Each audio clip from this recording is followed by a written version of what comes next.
Now is the perfect time to get rid of all that extra stubborn belly fat permanently. Did you know that there's a physiological catch with belly fat that explains why it is so hard to lose compared to all other areas, and it explains why you may not be seeing any improvements despite all of your efforts. And having belly fat can also be a sign of other diseases such as diabetes, high blood pressure, even a heart attack. Let's get rid of this the right way, because anything else is just temporary and it's going to get you right back to where you started in no time.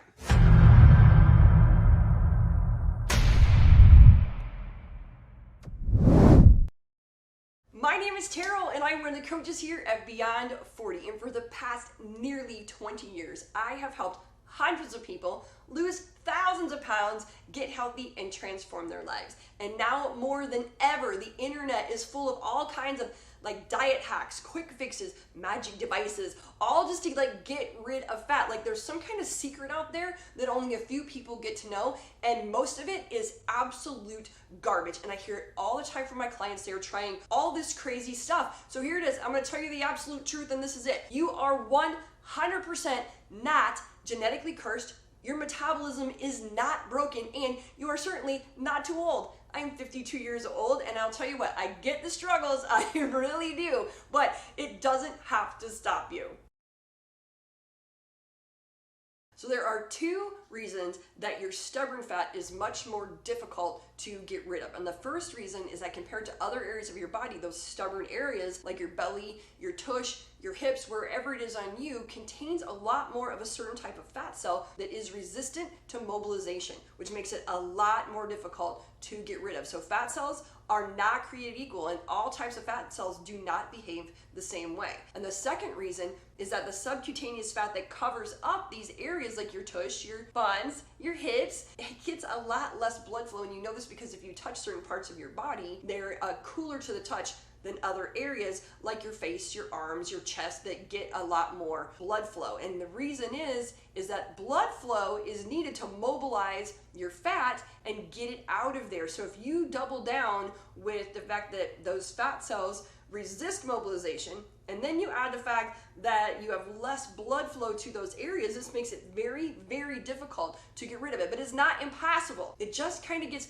boogered up in the process because there's so much bad or antiquated information out there. Obviously, we're gonna have to talk about food first. I do not like it when anybody takes entire food groups out of their diet. We are meant to enjoy our food. This is why it tastes so good. But food is a part of our community. It's a part of our heritage. It's part of every single one of our celebrations. So we need to get this right so that we can look and feel the way that we want to and enjoy all of our favorite foods without really having to think about it. So let's start out with calories, because we definitely need to be in a deficit to get that fat off of us. And this is not the problem, because there are a million apps out there that are gonna tell you how many calories you've eaten. They're gonna help you count them. There's always apps and entire websites dedicated to how many calories should you be eating a day, which is easy. And a simple way to do it is taking 10 times your ideal body weight. If your goal weight is considerably higher, like if you have more than 30 or so pounds to lose, you can do it in little chunks. You can take 10 times your first benchmark, and then your second, and then your third, because that way you're gonna kind of get to check it off in little sections, which can make it a little bit easier. And slow fat loss is permanent fat loss. We do not want the kind of fat loss that just dumps all of our weight off, because this is temporary and it is going to come back with what I call interest, and you do not want to be a part of that, because that's even harder to lose the second time. So the calorie thing is not the problem, but do remember you need to be in a deficit. The actual problem is really knowing truly how many calories you've consumed that day, because studies have shown, and there are a lot of them, that people grotesquely underestimate the amount of calories they eat a day. I do this for a living. This I should be great at, and you know what? I do it too. No one is immune to this. And calorie counting normally comes in the little things that happen during the day. So maybe we had a drink and we're like, oh, I know that had a few calories in it, but it's not a big deal because I was doing this. Or a couple chicken nuggets from the kids' plate, or a bite of the macaroni and cheese. Or you maybe measure out a cup of oatmeal, because that's the serving size, so you know exactly how many calories that is, but you're a little bit over. So maybe you have a cup and a quarter or a cup and a half, but you think you only had a cup. It is very, very easy to be 200, 300 or more calories over what you think you are, which is really going to put a dent in the deficit that you think you're in. So one of the best pieces of advice that I can give you is when you start a nutrition program, please take a week or two, count everything, weigh everything, measure everything, know exactly how many calories you are consuming with all the foods that you are normally going to eat. This is going to make it so much easier and you're going to be way more accurate. While we're talking about counting these calories, I would like to address the being too low in calories, because this is one of the fastest ways to stop your fat loss. You will lose a lot in the beginning, but your body is going to put the brakes on. I cannot tell you how many of my coaching clients have come to me eating these crazy low calorie diets. I'm talking like 800 to 1,000 calories, which number one, breaks my heart. What torture that must be. And number two, though, they can't figure out why they're not losing weight because they're barely eating anything. And the truth is their body has put the brakes on. And after a couple of weeks of actually feeding them the right foods at the right time in the right combinations, and their fat then is coming off like it would have if they had to just start a calorie deficit. But in their case, they had to up their calories to let their body begin to let the fat go. Okay, so here's a few tips to make your calorie deficit way more effective. I'm talking these are so important that you won't even have to be in as much of a deficit when you follow these, because they're gonna put your body in a hormonal position that is telling it to let fat go. So write these down. First, we're gonna talk about how you're gonna pair your macros, pairing your nutrients. Now look at your plate. If you have protein, which you should at every meal, protein plus anywhere on there if there's fat, if it's a fattier cut of protein, if there's fat in like a butter or an olive oil or anything, we're gonna keep this meal low carb.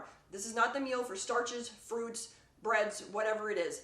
Protein plus fat, keep it low carb. Now, protein and a carb, you're gonna wanna keep low fat. So if you have a lean protein, like say chicken, and you have like a baked sweet potato with no butter on it, maybe some salt and pepper, now you're gonna keep that low fat. The fats are gonna stay out of the protein and carb combination. What you want to do is avoid the carb and fat combination. This puts your body in a fat storing environment, and you are going to have a harder time overcoming this hormonal condition than the calorie deficit. So stay away from carbs and fat. Number two is I'd like you to stop snacking. When we eat a meal, it takes our bodies about 2 to 2.5 hours to run through all of the energy that meal gave us. We either use it or we put it away in storage. Hopefully it's just short-term storage, because in between the meals, when your blood sugar starts to get low, your body has to replenish it. And since you're not going to be feeding it food to give it that energy, it is gonna have to go into your storage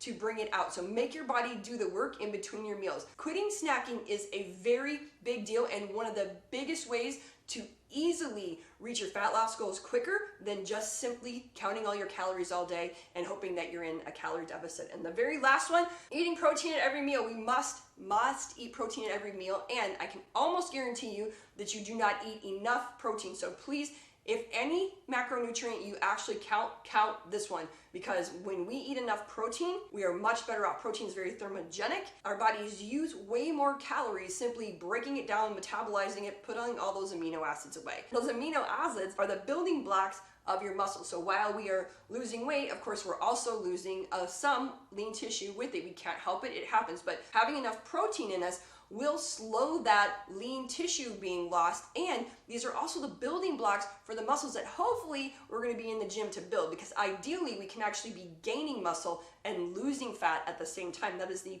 perfect scenario. Even the best meal plans with the perfect calorie count and macro patterning isn't going to do you any good if you can't stick to it. This is probably the biggest hurdle between people and their weight loss goals. Once you start following a program, you're gonna lose weight in the beginning, and then once it starts to slow, oftentimes people either give up completely, like, see, now it's not working anymore. I can only lose 10 pounds and then my body just shuts it off. It is not true. So just try to avoid that like knee-jerk reaction when the weight loss stops, because it will stop. And a lot of times when it stops, I hear it all the time, people do what I call dieting harder. So if they were using intermittent fasting, they fast longer. If they're cutting calories, they cut even more calories. If they're trying to go like low carb or keto, they do it harder. They go more low carb, they cut everything out.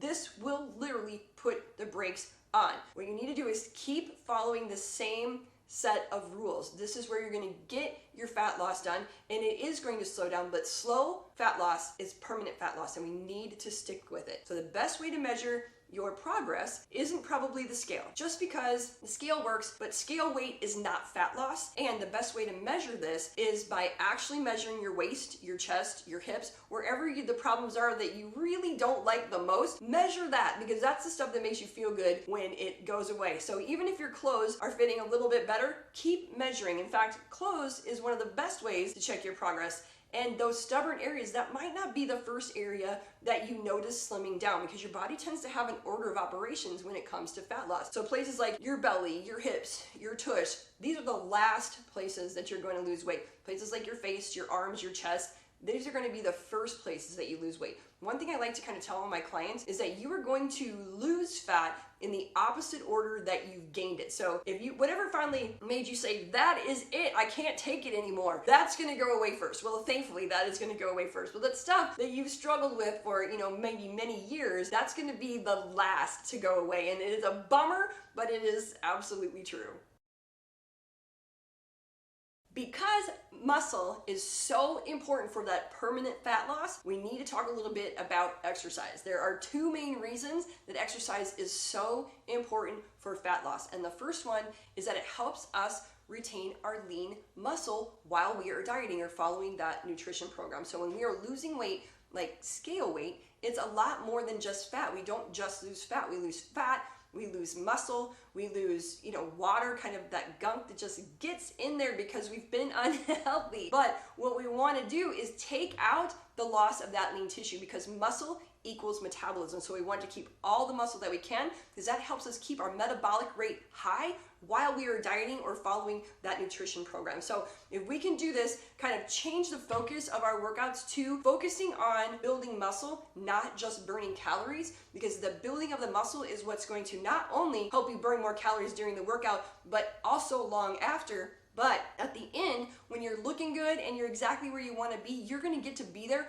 with a nice high metabolism, which is going to help you be able to maintain those results. Now, the second reason that exercise is so important is that this is what helps us mobilize those fat cells that we talked about at the very beginning of this video that are so difficult to mobilize. Exercise is literally the tool that gets those fat cells burned up and mobilized and pulled out of the fat cells. So here's a couple of insider tips to help you actually double down on the exercise. And the first one is to always do your cardio after your weight training, or like your HIIT, your high intensity interval training. Do your cardio after, because you will be mobilizing some of what are called free fatty acids, which is how we get the fat out of our fat cells. And we want to burn these off because they will restore. It's called re-esterification if we don't burn them off. So after you're done with your weight training, or you're done with your high intensity interval training, just do a little bit of cardio, just short cardio, not intense, because we don't want to get everything revved back up. Just nice, steady state, 15 to 20 minutes, and it's going to help you burn through that energy that your body drew out of your fat cells, which is amazing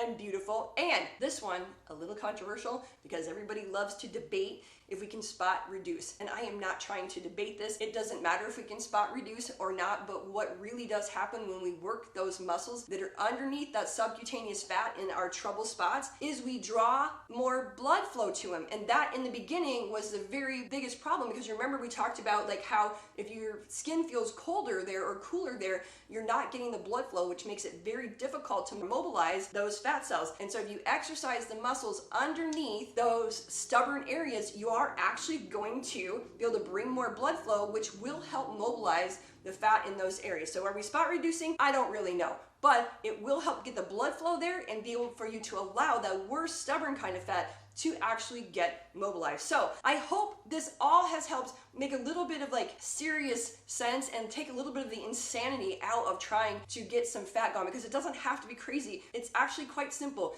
Stick to it, build some muscle, be in a calorie deficit, pair your macronutrients right, and you are golden, I promise. Anyway, but if you need a little bit of help with it, I'm going to link in the description below our over 40 hormone reset diet. This is a fantastic and one of our most successful nutrition plans. I think you're going to love it. If you need a little bit of help, we got you. And also over here, we have a how to lose visceral fat, because sometimes that belly fat isn't just the subcutaneous kind of fat. Sometimes it is the visceral fat that gets all around our organs and actually can make us sick. So So how to get rid of visceral fat and over 40 hormone reset diet. We got you. I'll see you next time.